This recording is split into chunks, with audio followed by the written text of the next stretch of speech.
Hi, Libra. Welcome to your February 2016 love reading. It's Rena here. So, the month begins with your ruler, Venus, in the fourth house of home and family. So, is this a romantic energy or not? Well, it's more domestic, I would say. The love of home, maybe beautifying the home or feeling harmony within your home, harmony with your parents, harmony with anything related to your upbringing, your childhood, harmony with anything related to your hometown. Maybe you will go and visit your parents, and maybe you will meet up with somebody from high school. So, even though it's not officially something I would qualify as romantic energy, you never know where love can crop up. And then on the 17th of February, Venus goes into your fifth house, which is of love and romance in the sign of Aquarius. And it's a very friendly angle because it's a fellow air sign. So it forms a trine, and it's a very easy flow between your first and your fifth house. And so it's a great time for falling in love or, let's say, even meeting somebody. It can also be great for artists because the fifth house is the house of creativity, and Venus is also connected to art. So I think that, especially with the second half of February, you might see your love life pick up if you're on the market. So, in terms of the cards, Libra, the card I picked to describe you in the month of February, in terms of your consciousness, your demeanor, whatever you want to call it, is the Judgment card. And this is the card of someone who is possibly making amends for something that he or she did, where they feel there is a need for purification and absolving of any kind of, we'll say, quote unquote sins, but things that you might have done that you now regret. And likewise, this could also just mean that you have finally realized that something has been keeping you down and preventing you from being free. And so this energy could be described as a regenerative energy, a cleansing, a purification. And either way, I do feel like you realize that you're in a state of transition. I did pick four out of the six cards as major arcana cards, and that is not always the case. The last two readings I did for YouTube, they were both totally minor arcana. So those are more everyday, mundane energies. These major arcana cards indicate a time of great shifts for you. So this might be one of those times. And when we are in the midst of that, we tend to be very thoughtful, and we look at what we've done.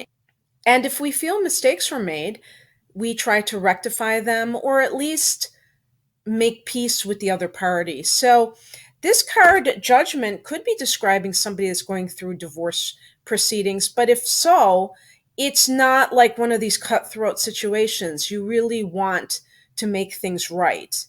And maybe you made mistakes. Some of you may have been unfaithful in a marriage, and either you are trying to get your spouse back, or at the very least, get the other person to understand why you did what you did and to atone for what you have done, whether or not you remain in a relationship with that person.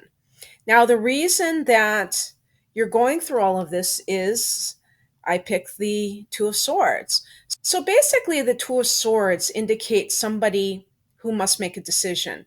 I know that swords relate to air signs, so Libra would be one of those signs, but I wonder if the Two of Swords directly connects to the sign Libra, because Libra tends to have a difficulty making decisions. And this is a card of somebody who is at an impasse, not sure which way to go. And so that may be why you have had this new shift with the Judgment card, because you realize that something has to give, and you know that one way of living is ending and the new one is beginning. As a cardinal sign, and your fellow cardinal signs are Capricorn, Aries, and Cancer, all of you have been going through a lot of transition since probably around 2008, when we had these outer planets starting to do their things. You know, Uranus in Aries, which is your opposite sign. And so you have an opposition between your sun or your ascendant and this very volatile energy of Uranus and Aries, which is so unpredictable. It's like a powder keg. And so a lot of you may have been feeling a sense of loss of self image, like you don't know what your real self is anymore because maybe things have been stripped from you. And it doesn't have to be on the material level. You may have just had experiences that have rendered you confused, because the sun is your sense of who you are. And having an opposition from Uranus means that maybe you've had these sudden events that have kind of left you a bit shocked about how to view yourself. And for Libra, this can be in the realm of relationships, because you do tend to define yourself by your relationship, male or female. So, Libra, in your case, you have that Uranus transit in your seventh house of long term relationships. So, since 2008, or, thereabouts, you may have had a lot of shocks and surprises when it comes to a significant other, and you really don't know exactly what to put your faith in because things seem so unstable. And I don't blame you. And this is going to be going on for quite a while in the future. So, the very best thing that a cardinal sign can do that is feeling, who is feeling this type of unstable energy, is to let go of the need to control. Because with the cardinal signs, that tends to be a biggie, which holds them back, is wanting to manipulate events so that they can feel in control. And it doesn't always work that way. So, that indecision that you had has played into your feelings of maybe ambivalence about what exactly it is that you want. And the World card is showing that regardless of whatever else is going on, that you are in the midst of ending a phase. And so you have to just accept that and make a decision. And for some of you, the decision may be two craptastic options, and neither one are what you want. But for some of you, you might feel that the two decisions are very alluring and that you have to pick the right one, or else all hell will break loose. And that's not true either. If you make a decision, if it's between two people or between two situations, maybe it's job situations, and it will impact your marriage or your romantic life, then just have faith that the universe will have your back. That's basically all you can do, because you can't just sit on the fence indefinitely. That's for sure. And then the higher perspective is the Hermit card. And this is a card of somebody who really needs to go within. And that's not necessarily your strong point, Libra. You tend to be a very sociable, extroverted type of a sign. You like other people's company. You feed off of that. But also, you get defined by other people. And I've seen this personally, where a Libran will, try to get somebody else's opinion in order to know how they feel. And that's really dangerous business. So, this card, the Hermit card, is all about going within and being alone, being apart from the crowd so that you can listen to your inner voice, the still small voice within you.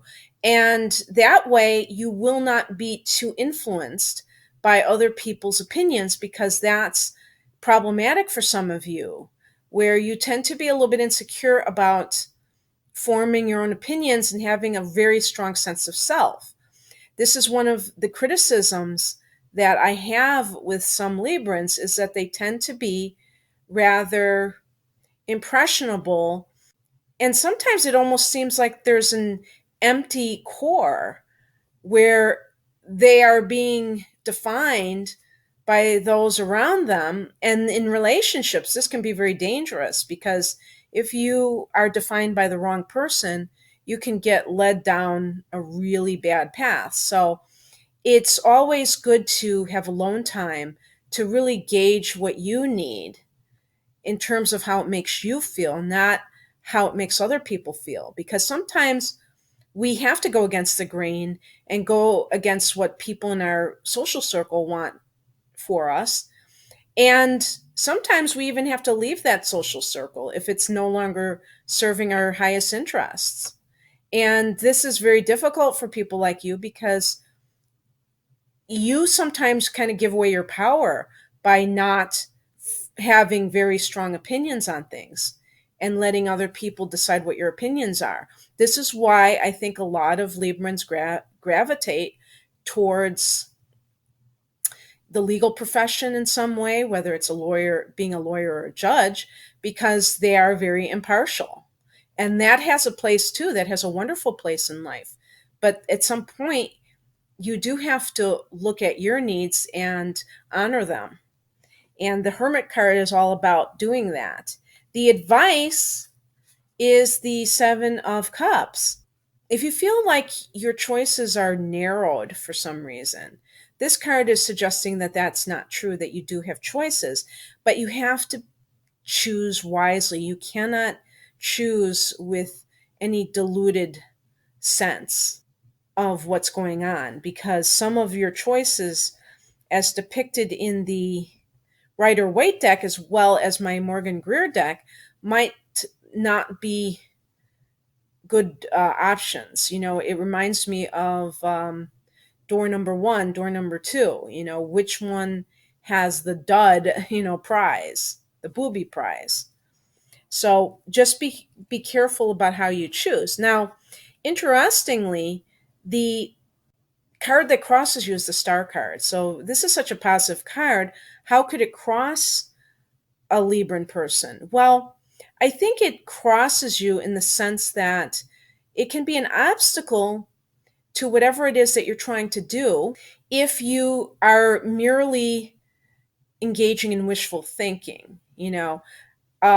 You've heard that expression, pray and get your feet moving. Well, that's absolutely true. Now, typically, I think Librans have an advantage, because as a cardinal sign, you tend to act.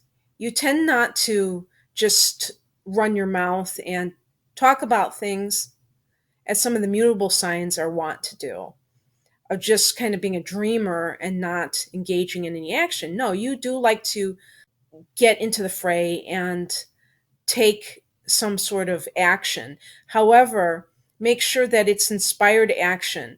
Make sure that it's not muddled thinking, like that Seven of Cups kind of suggests, that it's not based on an outworn attitude that you have towards love, which is kind of valuing certain characteristics in people that may not be good for you anymore. Like, for instance, some women like men who are quote unquote bad boys.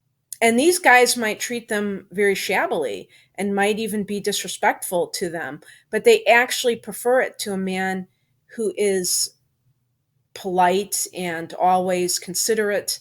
They think those guys are boring, and they go after the guy who has a lot of problems, who is not always available. They don't always know where he is. They can't count on him. That's more attractive. Well, that is because they have some kind of a connection between a lack of availability and a man being desirable. Maybe their father was not available for them, and they built a fantasy around what their father is really like because he wasn't there. When somebody isn't there, it's easy to build a fantasy. And so that kind of muddled thinking can lead a Libran to choose somebody for the wrong reasons. And that's basically what I think this card represents with the star card. Even though it's a very positive card, make sure you're hitching your star to the right person. And then the outcome is the world card. So this is a card of a successful transition. So if you play your cards right, pardon the pun, you can complete this cycle on an upswing and really feel like you've accomplished something. But you've probably had to learn a lot about yourself in the last 8 years or so. And if you have really done the work, you should reap the benefits of the world card because it is kind of a triumph of sorts. It's a very positive card as well. So you do have some wonderful cards for you, Libra, in a love reading, and I hope that it does pan out for you this way. If you'd like a personalized reading, please click on the link below. I utilize your natal chart along with the tarot. Take care, you guys. Bye.